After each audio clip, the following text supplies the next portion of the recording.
Alors, bonjour Monsieur le maire. Bonjour. Nous sommes donc dans votre village, le village de Corrence. D'abord, un grand merci de nous recevoir. Et donc, on est un petit peu là avec Villove Biapi parce qu'évidemment, on était intrigués par cette histoire de premier village bio. Qu'est-ce que finalement il pouvait y avoir derrière tout ça et comment toute cette histoire est arrivée en fait. Mais si vous voulez, moi je suis devenu maire en 1995 Oui.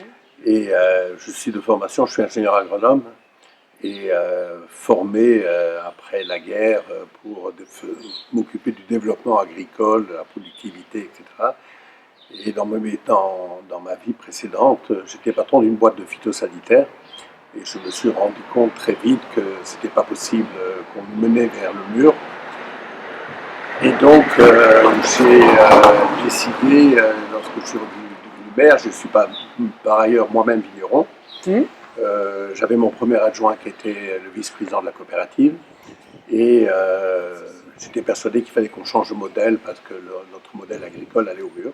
Donc j'ai été voir tous les paysans avec mes adjoints, et notamment la coopérative, et en leur disant qu'il fallait qu'on change de modèle et que Coran s'était vraiment adapté pour être un moment dans l'histoire, un élément moteur de cette histoire. Donc je les ai convaincus très très facilement. Tout le monde croit que c'était difficile, mais très facilement, en 2 ans, tous les membres en 95, donc à une époque où on ne parlait pas trop de toutes ces problématiques, en 2 ans, pratiquement tous les coopérateurs sont devenus bio. Donc en 98, 99, déjà tout le monde était en bio. Entre-temps, on a eu l'occasion avec le conseil municipal d'installer un chevrier dans les forêts communales, évidemment, qui fait du fromage de chèvre bio. On a favorisé l'installation d'un maraîcher bio. On a également un éleveur de poulets et de poules et des œufs bio aussi. On a un jeune apiculteur en bio. Et on a des plantes aromatiques et médicinales en agriculture bio avec un peu de céréales. Donc tout ça a relativement bien fonctionné, très vite, d'une manière très cohérente. L'ensemble de ces vignerons, paysans, se Hmm. sont retrouvés dans une association qui a fait beaucoup de boulot collectif au niveau de ce truc bio. Et ça a amené une chose tout à fait étonnante, c'est que la moyenne d'âge des agriculteurs dans ce village est de l'ordre de 35 à 40 ans. Donc on a vraiment des jeunes paysans. Donc il y a vraiment une dynamique agricole et une économie agricole qui fonctionne bien. Mais on ne s'est pas arrêté là, parce que même si ça marchait bien, très très vite, on a voulu développer tout ce qui est éco-construction, favoriser l'éco-construction. Donc on a en particulier, bon, la coopérative a fait un toit solaire, tout son toit, a refait son toit en toit solaire, il y a une dizaine d'années, quinzaine d'années. Et nous avons également construit une extension d'école qui était un centre multigénérationnel avec une cantine bio, solaire, avec de l'énergie renouvelable à base de plaquettes de bois. Ce centre c'est un lieu de vie pour toutes les générations et notamment pour les enfants. Et on y a installé une cantine qui est une cantine qui est essentiellement bio. C'est de la cuisine qui est faite localement, mais avec un travail pédagogique extrêmement important auprès des enfants, parce que je trouve qu'il est aussi important à apprendre à écrire et à lire aux enfants que leur apprendre à bien manger, parce que ça va dessiner la planète future.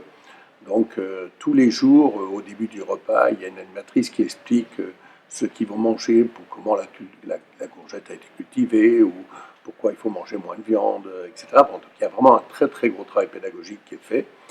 Et également, les enfants pèsent tous les jours ce qu'ils jettent pour éviter le gaspillage. Donc on a réussi à diminuer Oui, le... il y a une vraie, quand même une vraie démarche Oui, oui. Et là de. Oui. aujourd'hui, dans les cantines en France, on jette entre 25 et 35%. À Corrence, on est à moins de 10%. Et on fait un gros boulot avec les enfants. Alors je dis toujours en rigolant que les mamans, aux réunions de parents d'élèves, maintenant, me disent qu'elles sont obligées de cuisiner le soir parce que les enfants mangent tellement bien à la cantine qu'ils ne veulent plus manger toutes les saloperies qu'on leur donne et qui sont pré-cuites. Donc ça, c'est le travail qui a été fait avec la cantine. Hmm. Nous avons également fait, en parallèle à tout ça, deux grandes choses qui sont importantes. La première, à Caen, il y a un gros projet culturel avec un centre national des nouvelles musiques traditionnelles. Donc il y a dans le vieux fort de Corrence, un centre où il y a 3 ou 4 permanents, où il y a des résidences toute l'année de gens qui créent de la nouvelle musique traditionnelle sur base des anciens instruments, et de la musique inscrite dans le world music, ce qu'on appelle world music. Et donc il y a tout le temps des concerts de nouvelle musique traditionnelle une fois par mois avec des résidences auxquelles les enfants participent. Et une fois par an, il y a les joutes musicales de Corrence où il y a tous ces gens qui sont des professionnels qui sont venus travailler sur des spectacles, les présentent avec d'autres. Et donc il y a une activité culturelle qui est extrêmement importante. Cette activité culturelle est importante parce que moi je dis toujours que dans le développement durable, il y a 3 cercles, l'économie, l'environnement et je dis la culture et le social. Et à Corrence, cet aspect culturel est extrêmement important parce que ça a un impact important sur la population, ça ouvre le cerveau, ça entraîne la tolérance. On est le taux le plus bas du Front National dans le Var et j'en suis très fier. Parce que le Var est particulièrement élevé à ce niveau-là. Oui. Et alors l'autre point intéressant, c'est que on a développé aussi toute une réflexion sur les problématiques de démocratie participative, sujet qui est très à la mode, et depuis plus de 10 ans, donc en 2008, j'ai favorisé l'émergence d'un agenda 21, mais qui est donc un agenda 21 reconnu par le ministère du Développement durable, mais qui est un agenda 21 particulier parce qu'on l'a à tout prix voulu indépendant de la mairie.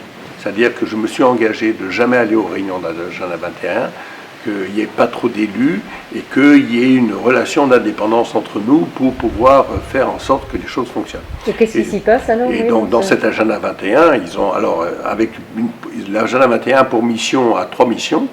La première, c'est d'essayer de réfléchir avec leurs propres moyens. Donc ils se sont constitués avec des jeunes, des vieux, des femmes, des hommes, très représentatifs de la population. Et ils ont essayé de dire quels étaient les projets de développement durable pour la commune sur les 20 prochaines années, dans laquelle on a puisé un certain nombre de choses. La deuxième mission, c'est d'interpeller la mairie sur des projets qui peuvent être intéressants pour la mairie, qui nous ont soumis. Et par exemple, ils trouvaient très urgent qu'on fasse un gros effort pour diminuer l'éclairage public et la consommation d'électricité de l'éclairage public. Donc on a suivi leur truc, on a fait des économies. Nous, quand on a refait la place, vous avez vu, la place vient d'être refaite, on leur a donné les dossiers à fur et à mesure qu'ils avançaient pour avoir un esprit critique et qui nous renvoient des choses. Oui, c'est comme un conseil parallèle voilà, pour vous proposer. Et on leur a demandé également aussi d'interpeller la population sur des problématiques de développement durable. Donc ils ont monté tout un programme pour faire des économies d'énergie chez les gens. Ils ont participé à la création de jardins partagés. Ils ont créé un truc qui a reçu d'ailleurs un prix. Ils ont créé la première AMAP bois de France. C'est-à-dire qu'il y a beaucoup de forêts, beaucoup de gens de propriétaires forestiers, des gens qui ont envie de couper du bois mais qui ne sont pas propriétaires, des gens qui se chauffent au bois. Et donc ils ont mis tous ces gens en contact. Et c'est le principe d'une AMAP, mais axé sur le bois. Donc il y a un gros travail qui a été fait. Et puis alors pour terminer, dans ce panel qui fait un peu cette démarche de développement durable du village, moi je voulais à tout prix que le village ne soit pas centré sur lui-même. Même s'il y avait plein de choses intéressantes qui se faisaient, je voulais qu'il soit ouvert sur le monde. Donc j'ai eu l'occasion de mettre les paysans corançois, les vignerons corançois et les paysans corançois en relation avec un projet auquel je participe au Congo, à la République démocratique du Congo, à la limite du Congo et du Rwanda, des endroits à Goma où il y a à l'heure actuelle une situation très précaire avec notamment Ebola, etc. Mais on y était avant. Et on a monté avec une vingtaine de Congolais une école de formation à l'agriculture écologique, une agriculture de subsistance, du maraîchage, du petit élevage, du café bio, des bananes bio. Et on a monté une école de formation pour les enfants soldats, pour les réinsérer, pour les filles mères ou les femmes violées, parce qu'en Afrique, quand on est dans cet état-là, on est vite rejeté par tout le monde. Et avec les gens de là-bas, on a aussi favorisé leur installation. Et là, aujourd'hui, on travaille d'une part avec ma compagne à la création de l'artisanat féminin, donc de l'alphabétisation des femmes et créer de l'artisanat, parce que la condition de la femme en Afrique noire est très compliquée. Et je travaille avec Malongo pour créer une coopérative bio là-bas, Malongo s'était fortement engagé à nos côtés pour, sur base du travail avec les agriculteurs qu'on a fait depuis 10 ans, de développer une coopérative pour du café de qualité. Voilà globalement un peu ce qui se fait sur ce village. Bah écoutez, bravo. Et au niveau de l'avenir proche, ou de l'avenir, quels sont les projets pour la ville, vos projets, vous, avec la ville? Qu'est-ce qui se passe? Mais comme bon, moi, à la fin de ce mandat, ça fera 25 ans que je suis maire. J'avais annoncé que j'arrêterais. Pour une raison bien simple, c'est parce que, comme un vieux proverbe africain qui dit qu'à l'ombre des baobabs, les jeunes pousses ont du mal à pousser. Donc je pense qu'il faut que je me retire, d'autant plus que le conseil municipal est composé de plein de jeunes, il y a 40 ans de moyenne d'âge, donc c'est eux qui vont reprendre, si bien entendu s'ils sont élus, et moi je continuerai à ma petite échelle jouer mon colibri pour changer le monde. Bah écoutez, encore bravo, et puis vraiment un grand merci. Voilà, une ville Corrence, Villejuif-Biapi. Merci beaucoup. Merci. Bon voyage.